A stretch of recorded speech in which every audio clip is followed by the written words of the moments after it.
Good morning, good afternoon, good evening, whatever time of day it is, wherever you are. Welcome to the Grain Market Blast. It is Tuesday, the 16th of September. Yes, it's a bit scary that we're halfway through September already, but we'll pretend this isn't happening and it's all a dream.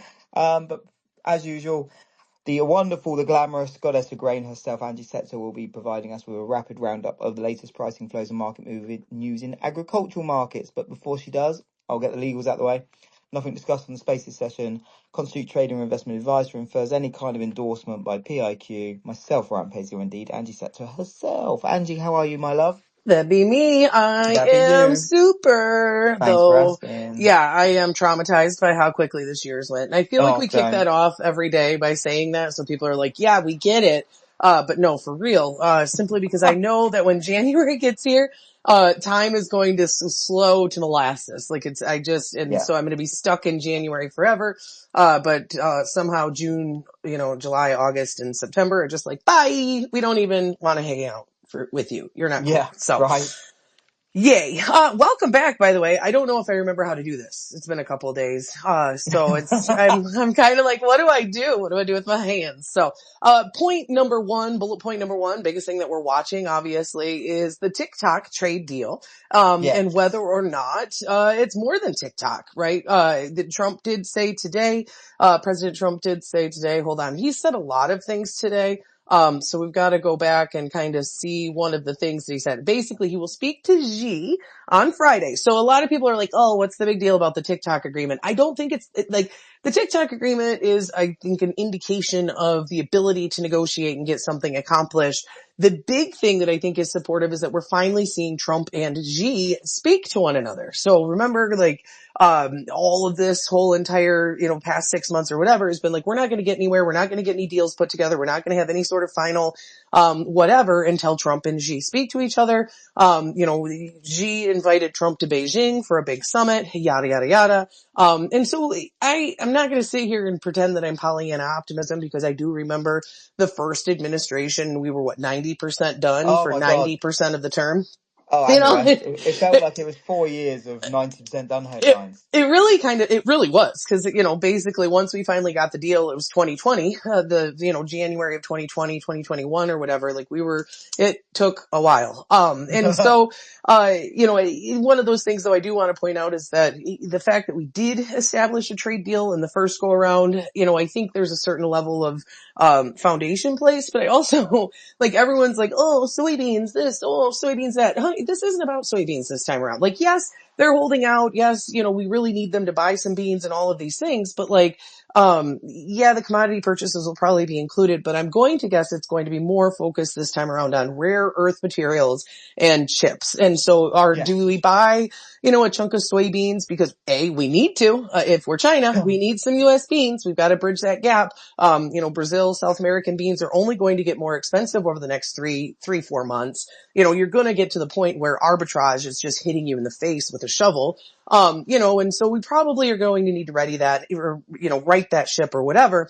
And if I were a trader, if you were a trader at this point in time or, anything like that, you're kind of already factoring in, zero China demand to a certain extent. If you were to ask anyone out there and from a market standpoint, what is their expectation? Like I saw someone today say that, bean exports could drop to 1.3 billion bushels or whatever based on the current trend or the current pace of sales.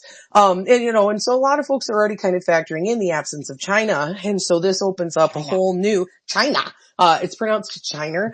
But it's one of those things where, I just be really careful, because there are developments on the chip side, with NVIDIA's, what is the H30A, this 9 times faster than the H2O or H20. Is it me, or by the time we keep talking about these things, it feels like just before they even get shipped, we're talking about the next one. Oh yeah, and we will be, and that's how technology works, right? You remember, we are of the generation where you had tapes, CDs or whatever. You switched your DVDs to, VCR to DVD to all online. I remember walking into school with my mini disc player, and I was the bee's knees. Right, exactly. That's exactly it. So I had an MP3 player around about 2015 for the first. No, I'm kidding. But it felt like that.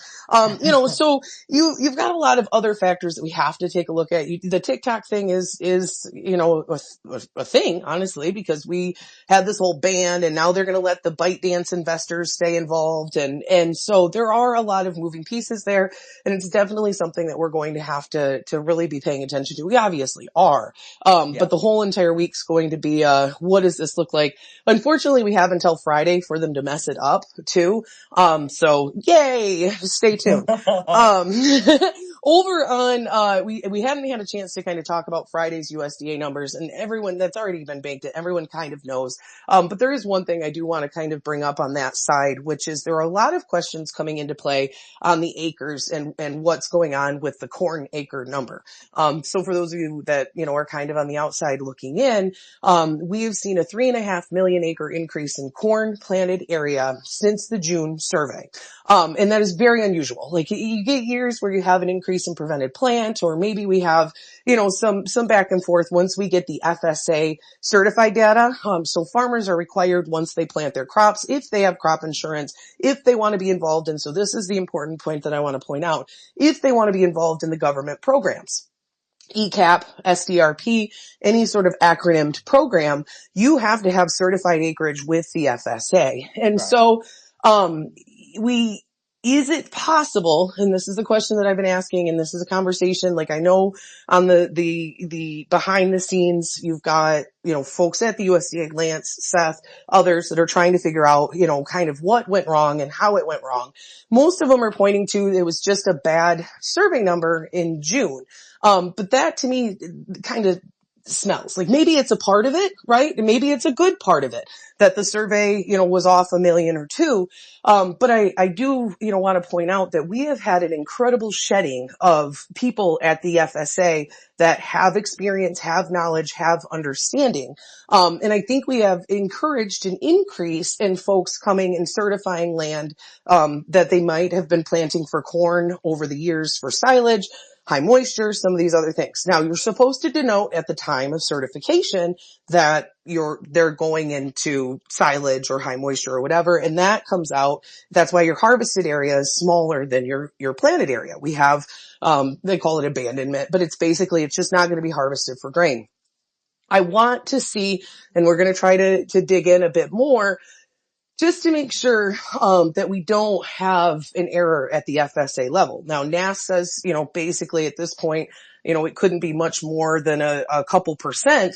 But if you're talking a couple percent on 100 million acres projected, it's a big difference. It's 2 million acres, 360 million bushels, you know, so just kind of, there's some things that smell, and maybe we don't get down to the bottom of it. Maybe it's just easiest to say, oh, well, the June survey number was bad. But this opens us up to a whole other, host of issues going forward in the sense of, can we trust this data that we're getting? And so this goes into like the BLS, right? And some of these other things where people are like, well, we've made some of these changes with Doge. They're adding how many jobs now? Because they're saying that their data is poor. Because and let's be very clear here. This isn't just a US problem. Like, you know, the UK's ONS, so our, like, you know, our kind of data agency, if you will. They're kind of, everyone's coming to the assumption, coming to the realization, that the official data we're getting, methodologies behind it, and also the gathering techniques and stuff that are being used aren't really fit for purpose. So we're having and we're seeing this for the BLS, we're seeing it for, you know, like you said, like the USDA, etc. And yeah, some serious decisions are being made on this data, and it really is a case of, pardon my French, but shit in, shit out. Yes. Yeah, I do feel like this has always been the case, but it's only now we're kind of recovering back to normality in terms of a data sense from like the COVID times when, you know, when the whole data gathering and methodologies were really stretched due to COVID. That's when we saw what was breaking, and, you know, now it's kind of normalized a little bit. You know, again, it still takes a long time for the data to fully normalize, but we're still seeing those cracks are kind of just getting wider and wider. And, you know, people are really seeing that, hang on a second, when it was pushed to it, these methodologies, etc., weren't, you know, fit for market. So be interesting to see where we go from here next.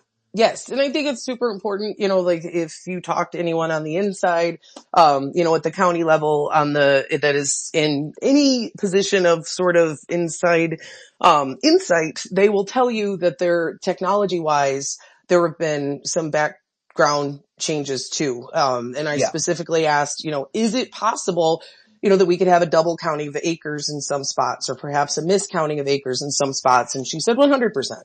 Not saying that that's the case. I'm not saying that that's the case. I'm just saying if maybe someone smarter than me could kind of like work to compile some data, and see, but it just feels odd that if the survey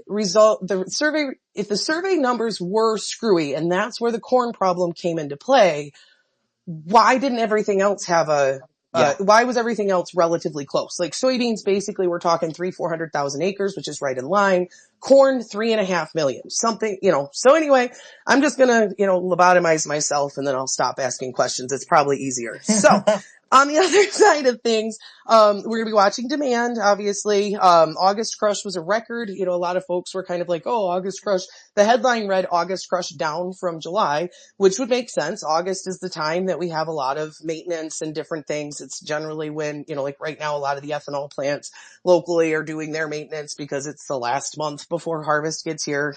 Things tend to get a little tight supply wise. It's a great time to slow down on production. Can you hear my dog snoring, by the way? He is living his best life right now. If you hear that. I can't, but I wish I was him. Oh my God. Yeah, it is full bellied snore right now. And I'm kind of jealous, but crush, actually was up 20% year over year. And so the biggest thing that I want to point out that I think we're really missing in this whole, why isn't China buying from us? We really need to send beans to zero sort of attitude is that we have a changing market structure. First of all, the non-China soybean buyer is not going to be as aggressive as China was. You're not going to see this whole entire race to shove all of their import needs into 3 or 4 months time like you used to see with China. Right. A lot of these places are going to buy a million metric ton, 2 million, whatever, a month. They're going to buy what they need to buy, and they're going to buy it relatively close to hand to mouth. So to see the export situation absent of China, because they're gone right now,